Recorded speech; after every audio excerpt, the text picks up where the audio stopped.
Hi, this is Mark Soden. I'm here with Wonder Valley Experimental number 14, and I'm here with Arachnopus. And first off, who are you, where are you, and what do you do? I am Arachnopus. I'm located in Pittsburgh, Pennsylvania. And the majority of what I do is weird video stuff. But I mean, I'm not a music producer, but I've played instruments all my life. I'm a classically trained French horn player. I play the piano as well. So sometimes I put little clips out there of me playing, but really the thing that I love is weird video stuff. Excellent. So how did you hear about Wonder Valley Experimental? So I was brought into it by my friend Solomon Tump, who you also interviewed. Um, he's a noise guy who I met several years ago when he was doing a zine, Snare Rush. And as I've been getting more into my own video projects recently, he liked what he saw and he asked me if I wouldn't mind doing some visuals for his set. So that was exciting. I was like, sure, let's go. Outstanding. Well, you know, it is kind of an interesting time because it does seem like the noise crowd is reaching out and finding visual motivated people to either work making videos or films or something to go with their stuff. Certainly during the pandemic, it was very necessary, but I hope it continues on because I think that the products are really great. Do you want to tell us at all about your process, the gear that you use, or anything like that? Yeah, so I I think that I have a lot in common with noise artists because I like to see what different ways I can damage a video signal and what it's going to do, what shapes it's going to make. If I take certain colors away, or if I totally shift the phase of the video signal, suddenly things that I didn't even see appear, and that's very interesting to me. So here's my cat. She's also part of my process. This is Turtle. She's very cute, but she doesn't really stay still. Yes. Oh, Okay. she's a cat. It's She's okay. she's a cat. It's okay. I did bring something very interesting to show you, if that's all right. Oh, I show and tell. We love Yeah, show I and know. I'm tell. just like jumping forward to this, but I thought you might enjoy this. It's not hooked up to anything right now, but this thing is a lot of so this is really fun to play with. It's just an old Panasonic video mixer from probably the early 90s. It's got a chroma key in it. It's got a lot of like funky effects that I'm sure people thought were super cool back then, and I still think are super cool. So I've got in the back of here, I've got like all of these little converters because it takes a BNC connector. So I've got all of those hooked on there so I can put just like a regular video signal in. But yeah, so I really enjoy live switching. I've had the opportunity to work like in a live television environment. So, this mixer is really fun for that. So that combined with all of the stuff that I do digitally, I use I think a lot of people who get into doing VJ work, they start with like Resolume. I have Resolume, and it's really fun for me. But there comes a point where I want to do so kind of like some post-production on the post-production left. Yeah. So I'll take that out and I'll do some stuff with it in like Adobe Creative Cloud apps. And then I'll like put it back in there and put it back out, put it in and out. And depending on what I'm feeling, I might do any number of effects in either of those two programs. Or if I feel like just getting really crazy and plugging a bunch of wires in, I might plug several camera sources into that thing and switch around and record some of that. I might have an output from my computer into that and then back in, might do some video feedback. Just, it's like whatever I'm feeling, let's try to discover something that could not have possibly happened in a controlled environment, right? Yeah, an uncontrolled environment with no adults present. Excellent. Yeah. So, what other projects are you working on? Um, so this is an interesting one because up until the last few years, I've primarily worked with other people on projects, like collaborative projects. Um, in the States here, well, I guess it's actually international. There's the 48-hour film project. Have you ever heard of that? No, I haven't, but I imagine it's like the one day novel project or something along Where you those just, lines. yeah, you end up making a project that fits a certain brief that you could not have possibly filmed ahead of time, but it has to be in 48 hours later. So actually, I led a team annually for 10 years doing that. um, which Wow. like every year I was like, are we going to do it again? I was like, oh, I can't stand. Okay, fine. Um, so that was always something I did with friends, and I really enjoyed it. Um, but I never really spent time figuring out who I am as an artist, right? Like I would do little ridiculous things, which I still do, but I never really sat with myself.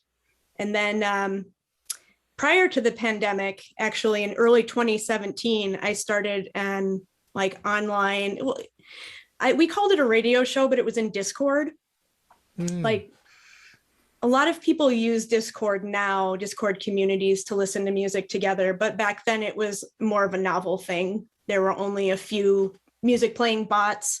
So a couple friends of mine were like, let's do a music show. Let's do it weekly. So of course, in typical Arachnopus fashion, we did it actually 100 weeks back to back. So it was about Wow. 2 years. Every Saturday, we would get together with our friends and record this listening session and talk. And there's not much of that online because it's super embarrassing. you know but anyway, we listened to a lot of awesome music, and then we got to a certain point where someone was like, why aren't you putting it on Twitch? And then that's when I started to play with visuals more. I was like, oh, I do Mm-hmm. have this VJ software, and oh, this is fun, and I do really enjoy doing this. But even then, it was still to the music other people were choosing, or they'd be like, oh, you should use this graphic. Mm-hmm. It was a small group, but it was a very strong little community that Mm-hmm. that we had. And it was around that time that I got to know Solomon Tump a little bit better. Mm-hmm. And right after the pandemic started, it was a few months after we ended our radio show, we decided we were going to do a web stream. And it was like, I think everybody is streaming now, right? But we decided, oh, it's crazy. Like, let's do like a 16-hour stream. Like, people don't do that.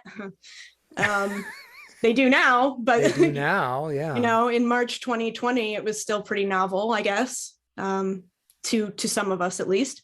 So a bunch of people who we'd met doing the radio show, they all played sets, and most of them provided their own visuals. And that was exhausting. But again, it's like I was doing it for other people. So throughout the pandemic, while more people have been going virtual, getting more involved in online communities, I've actually been kind of retreating into my space of figuring out what kind of art I want to make that's not involved with other people's projects. Mm-hmm. Is I really love the community aspect and collaborating, but I also feel like it's very important at some point to step back and figure out what you want to bring to the table and what you want to say no to. So I spend a lot more time drawing now. So I do a lot of drawings, and sometimes those make it into my video art. And sometimes I just make videos based on just like some weird idea I have, and they're really short, but they make me smile. Other times my friends who are music producers will ask me to collaborate with them. So I've made a few music videos with my friends now, and they usually give me complete creative control, which is kind of astounding. But then they like what I make. So hooray. Well, So it's a different way of collaborating where both people are bringing their vision to the table, and it's not creating together. It's right. creating like asynchronicity. Very cool. That So, was a long response, Mark. well, it yeah, but it's part process. It's like how you want to work, what you want to work on, how you sort your work. That's awesome. Well, is there anything else you'd like to add for the YouTube viewing audience? Um, so some of my friends will say, "Oh, you need to get on TikTok, or you need to use Twitter more. You should be putting your stuff on." It's like I can't do it. Like I just can't keep up with all the platforms, particularly as I'm in this right now a phase of doing things very much for myself or supporting people who are very close to me. So if anyone wanted to find my work, really I'm only on Instagram and Vimeo. I have a few Okay. other presences, but I don't use them very much at all anymore. And the Can I funny post thing, yeah. can I post the links below? Oh yeah, yeah. Okay. So my Vimeo is Arachnopus, and my Instagram is Arachnopus. So um, Easy. it's easy, and don't be fooled. There is a deviant art account out there that's an Arachnopus. That is not me. I don't draw spider fairies, but I appreciate your work, deviant art Arachnopus user. Um, wait, there was something else I was going to say. Oh, so I only show the majority of my drawings to people who I actually know at this point. And I would like to do more with them, but I am the kind of person who, if I see something online, I just like indiscriminately like steal it. like I take a screenshot of it. I'm like, yeah. And then like later I'll like put it in Photoshop and do something to it. And I just like, this is completely hypocritical, but I don't want people doing that with my drawings until I put them out in a way that I want, you know. And right now I'm still exploring that whole thing. So a few of those have showed up on my Instagram, and I think more will show up over time. But I'm both a hypocrite and cautious of the digital age. Well, we We're all all should samplers. we all should be cautious of the digital age. Well, thank you so much. This is Mark Soden. I'm here with Arachnopus for Wonder Valley Experimental number 14. Thank you.